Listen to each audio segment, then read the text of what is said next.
View the following program in its entirety with Xfinity On Demand by selecting Get Local and choosing All HS Sports. For Xfinity X1 customers, scroll over to Xfinity Services and select Get Local.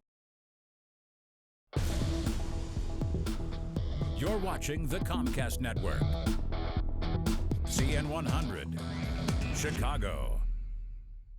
I think we're pretty evenly matched. I think, up front we've got guys that can compete with their guys, and vice versa. On the skill side, I think they have some pretty good athletes. Again, that being said, I think we do too.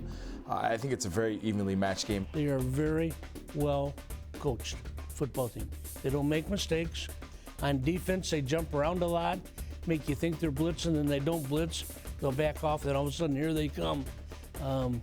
Very good football team. Tonight, we have to make sure we take care of the ball offensively. Ball security is a big factor. I think one of the big key things for us is going to be special teams.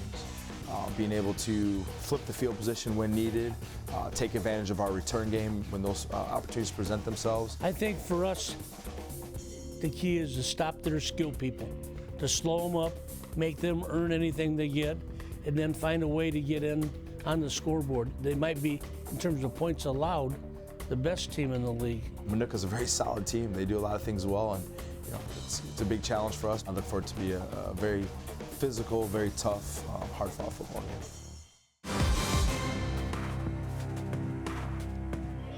The Comcast Network proudly presents the CN100 Game of the Week. Tonight, we're in Oswego for a critical Southwest Prairie Conference battle.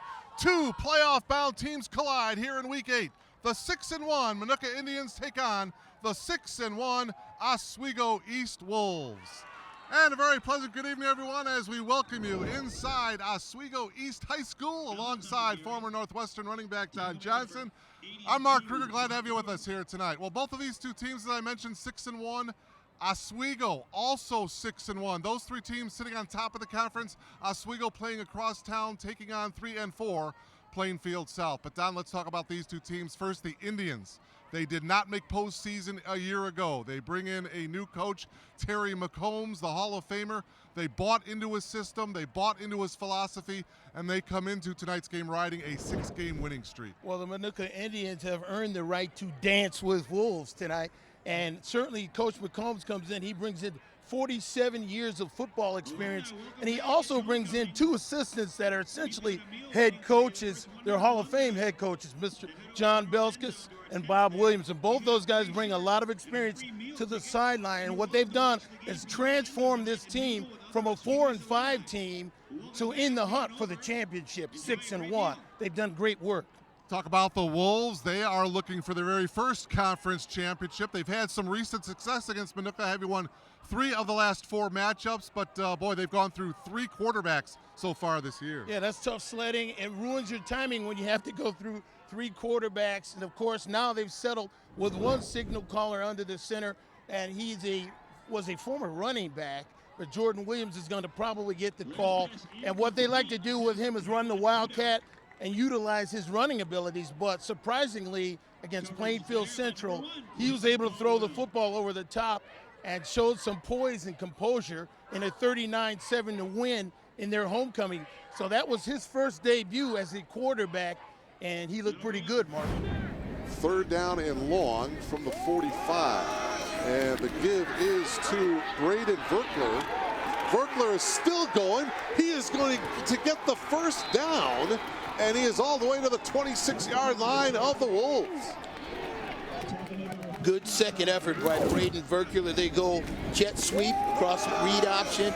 He keeps it, turns it upfield, and he just keeps moving those legs. And you see, lowers his shoulder and then picks up 29 yards, getting it all back off that negative 14.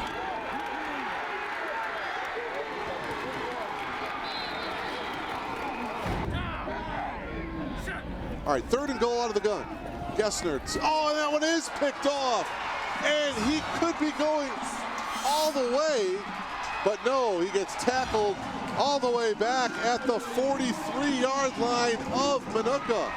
Well, Don, we talked about it. Zach Gessner, he had 7 picks coming into this game. It was Charlie Caruso with his 2nd pick of the season. And what a great job by Charlie to pick it up. Watch number 14, top of your screen. He's eyeballing the quarterback all the way. He beats the receiver to the spot, steps in front, and he's going the other way. A big interception here, a big turnaround as Minooka was driving the football and seemingly going to come down and score. So it's 51 yards on that return mark and a big turnaround for the Wolves. Oswego East leads 6-3. Bit of a pump fake the throw, and the pass is complete. What a catch there by Colin Schuster. Well executed. It's the pump and go. Is the fake. Schuster catches it over the shoulder in between the safety and the corner. Nice throw. He lays it in a two-man zone. 24-yard pass reception. Taps the toe inside. Well executed play. We're just going to redo it again. 2nd and 13. Gessner straight drop. He slips a little bit, stays on his feet, throws it again to the far side, and this time it's picked off. Can you believe it? Antoine Walker. Yeah, they went to Schuster. Schuster was the intended receiver. Antoine Walker with his 2nd pick of the season. Well, Antoine is long. He has good speed, and that's what he does well. He can defend well, and you know he's going to be playing with Lovie Smith. He's committed to the University of Illinois. He's got good inside position here, and he just beats the receiver with the ball.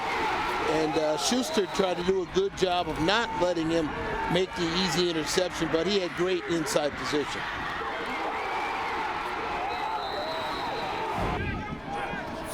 Gessner, play action. He's going to throw a wide open Thomas Savickas. 1st down and more, and Savickas diving into the end zone. No indication yet. I think they're going to spot him short. Oh, it is a touch. Is it a touchdown or not? Touchdown, yes. 40 yards. Wow, what a call. Gessner to Thomas Savickas for the touchdown. Now he runs a quick route. He boots out. They call it waggle underneath. So he moves with the quarterback the opposite way. Nobody there on the sidelines. A good effort by Savickas. The big fella gets in the end zone, finding Pedro. Wow, what a great dive there at the end. To view this exclusive Xfinity TV programming in its entirety, check the CN100 schedule for a list of airtimes, or view this program anytime on demand by selecting Get Local and choosing CN100. For Xfinity X1 customers, scroll over to Xfinity Services and select Get Local.